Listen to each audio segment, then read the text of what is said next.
자, 반갑습니다. 저는 이제 통합과학이랑 물리학을 열심히 가르치고 있는 신승환이라고 합니다. 이제 날짜가 벌써 2월 중순을 지나가고 있습니다. 다음 주면 설이고, 그 다음 다다음 주면 여러분들 아마 개학을 앞두고 있을 텐데, 고1, 고2, 우리 신학기 들어가는 사람들이 어떤 마음가짐을 가지고 들어가면 좋을까? 이런 생각을 좀 해보도록 하겠습니다. 지극히 제 개인적인 견해입니다. 저는 이런 생각을 했었고, 이런 걸 고민하는 게 좀 좋았다라는 생각을 말씀드려 볼게요. 첫 번째는 이 사람이 이제 교훈을 얻는 데는 잘된 것을 보고 교훈을 얻을 수도 있어요.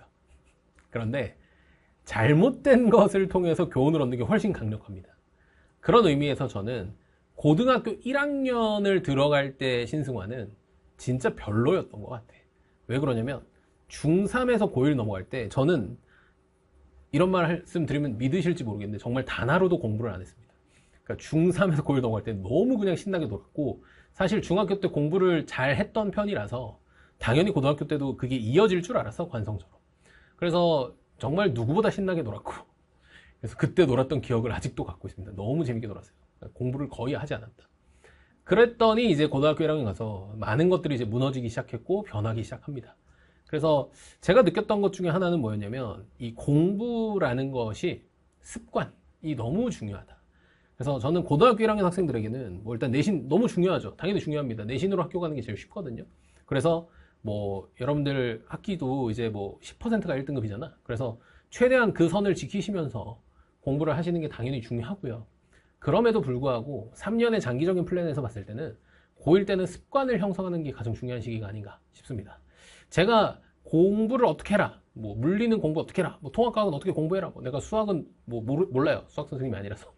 국어, 영어 몰라요. 근데 저는 공부법보다도 여러분들이 꼭 만들어 놨으면 하는 습관이 두 개 있어요. 두 개.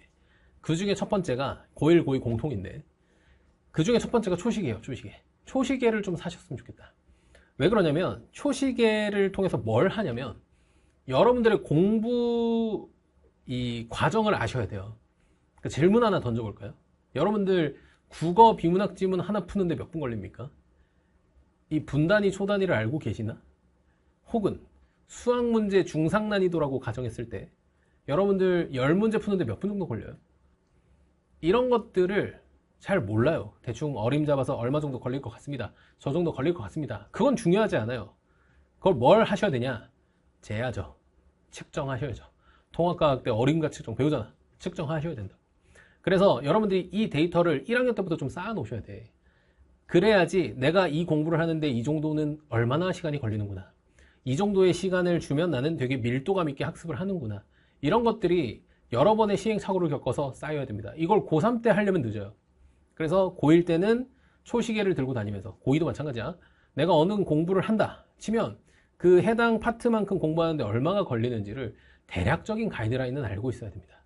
이게 왜 중요하냐면 지금 두 번째 얘기랑 연결되는데, 두 번째로 제가 여러분들에게 추천드리는 굉장히 중요한 습관은 플래너를 쓰는 거예요. 플래너는 겁쟁이들이나 쓰는 거 아닙니까? 고등학교 1학년 때 제가 그런 생각을 했어요.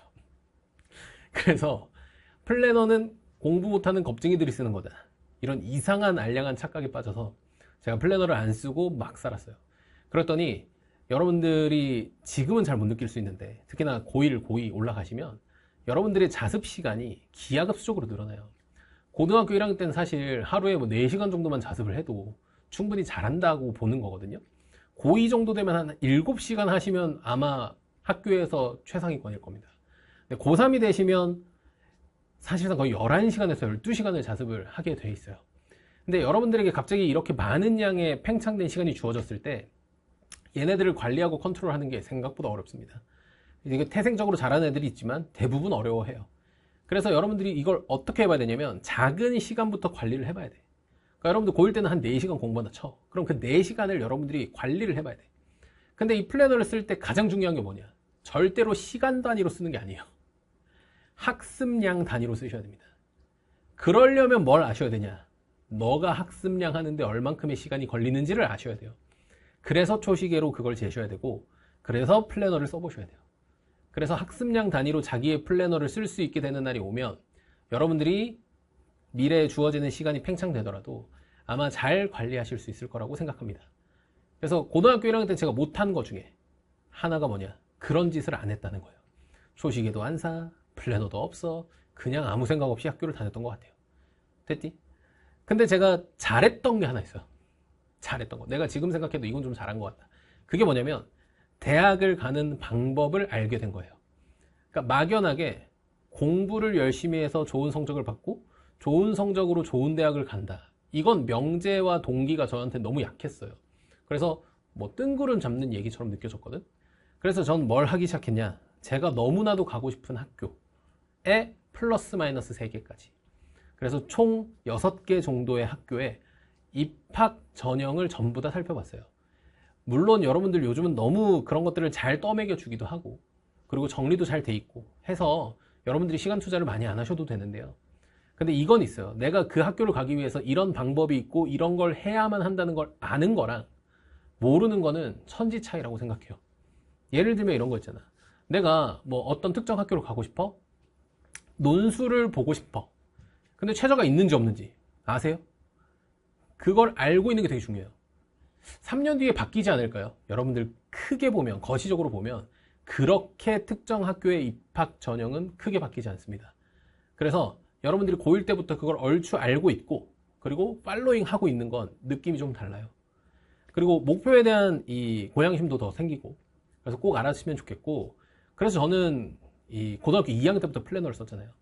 고등학교 2학년 플래너 맨 앞장에 뭐가 들어있었냐면 뭐 제 사진, 좋아하는 연예인 사진은 아니고 그 제가 가고 싶은 학교의 입학 전형을 잘라서 가위로 형광펜 쳐놓은 거를 붙이고 다녔어요. 그래서 내가 이 학교로 가려면 적어도 이 과목은 이 정도 나와야 돼. 이거를 내가 최저를 맞추려면 이거는 해야 돼. 이런 것들이 저는 명확했거든요. 그래서 어떤 선택과 집중을 하는 데 있어서 좀 도움이 많이 됐던 것 같아요. 근데 이제 사람 일은 모르는 거니까 그 군집을 설정하셔야 돼요. 내가 이 학교 아니면 죽겠어. 이런 거는 물론 그 학교 가시길 바랍니다만 사람 일이란 건 모르거든. 그래서 내가 어떤 학교를 정해서 그럼 플러스 마이너스 한 3개 정도까지는 그런 걸 좀 알고 있는 게 좋지 않나. 그래서 내가 이 학교를 가기 위해서 예를 들어 어떤 특정 과목을 선택하면 특정 과에 지원을 못해. 이런 것들이 많거든. 그런 것들을 좀 미리 알고 있으면 본인들의 고등학교 생활이 좀 더 명확해져요. 해상도가 높아집니다. 그래서 그런 것들을 알고 있으면 좋다. 고3 때 이런 걸 할 시간이 있을까? 없어요. 공부하기도 바쁘거든. 그래서 여러분들이 고1 때는 이런 습관을 들이시는 게 너무나도 좋다. 고2 때도 마찬가지야. 고2 때도 이런 거는 꼭 합시다. 꼭 합시다. 그리고 고등학교 2학년 애들 특히나 중학교 3학년에서 고등학교 1학년 올라갈 때도 되게 큰 변화를 맞이하지만 고등학교 1학년에서 고등학교 2학년 올라갈 때가 제 개인적으로는 더 큰 변화를 맞이해요. 왜냐하면 학습량의 증가 정도를 보면 이때가 가장 큰 것 같아. 고2에서 고3은 둘 다 큰 숫자라서 증가량만 보면 그렇게 크다고 느끼지 않거든. 중학교에서 고등학교도 둘 다 작은 숫자라서 그렇게 변화가 크다고 느껴지진 않거든. 근데 고1에서 고2로 올라갈 때가 작은 수에서 큰 수가 되거든, 공부량이. 그래서 그때 엄청나게 많은 학습량을 요구합니다. 그래서 제 개인적인 생각은 뭐 그런 얘기 많이 해요. 농담 삼아 얘기하지만 진짜인 것 같기도 한데 우리나라에서는 고등학교 1학년 때까지는 의무교육이거든요. 그래서 누구나 할 수 있는, 학습할 수 있는 범주를 다뤄줘요. 근데 고등학교 2학년 때부터는 아니란 말이지. 그래서 그때부터는 조금 공부를 선택한 사람들이야, 여러분들은. 저는 선택한 적 없는데요. 너 인문계 고등학교 오셨잖아요. 실업계를 안 가고 인문계를 가셨잖아. 그게 너가 선택한 거야. 나는 상위학급 진학을 목표로 하겠다. 그래서 그런 학생들을 대상으로 하는 수업들이 고2 때부터 나오기 때문에 그때부터는 학교 학습 난이도가 굉장히 많이 올라가요. 양도 올라가고. 그래서 고1에서 고2 올라가는 방학이 너무 중요하고 특히나 저는 이제 물리를 가르치는 사람으로서 물리 학습량이 정말 많이 필요합니다. 걱정이 됩니다, 저도. 방금까지도 제가 그 강의 촬영을 하고 왔는데 양이 너무 많아요. 그래서 여러분들 하셔야 될 게 너무 많기 때문에 꼭 학습량, 학습 시간 관리 이런 것들에 신경 써서 공부해 주시기 바랍니다. 되겠죠? 방학이니까 좀 놀아도 되죠? 놀아도 돼요. 그런 생각 하고 있니? 진짜로? 아니야. 웬만하면 공부하시고요. 그리고 다음 주에 설날이라는데 설날에 공부하는 날이죠. 제가 학생들한테 맨날 농담 삼아 하는데 맨날 과학 공부 좀 해라 이러면 국어, 영어, 수학하느라 바쁜데요. 이런 얘기 한단 말이야. 좀 명절에라도 좀 하시면 안 되나? 폭발적으로, 단기적으로. 농담이고요. 아무튼 여러분들 시간 관리, 이 학습량 관리 이런 것들을 하루라도 빨리 좀 도전해 보시길 바라겠고, 그걸 미리미리 습관을 잡아 두시는 게 미래에 대학을 가는데 훨씬 더 중요하게 될 겁니다. 되겠죠? 자, 여기까지 제가 말씀드리고 싶은 거는 고1, 고2 아직 우린 젊다. 고3들에 비하면. 고3들이 늙었다는 건 아니야. 너희들도 젊어, 고3들도 나에 비하면. 어쨌든 여러분들 너무나 젊고 아름다운 청춘이잖아요. 조금이라도 뭔가 할 수 있을 때 이런 것들을 해보셨으면 좋겠습니다. 되겠지? 너무나도 고생 많으시고 공부하느라고 힘드신 거 알지만 뭐 잔소리 같은 잔소리 좀 해드렸고요. 우리 고1, 고2, 고3도 마찬가지야. 새로운 학기 들어가실 때 가장 멋있고 아름답고 많은 것들 아는 상태로 들어가셨으면 좋겠습니다. 너무 고생 많으셨고 저는 다음 캐스트로 오도록 하겠습니다. 수고 많으셨어요.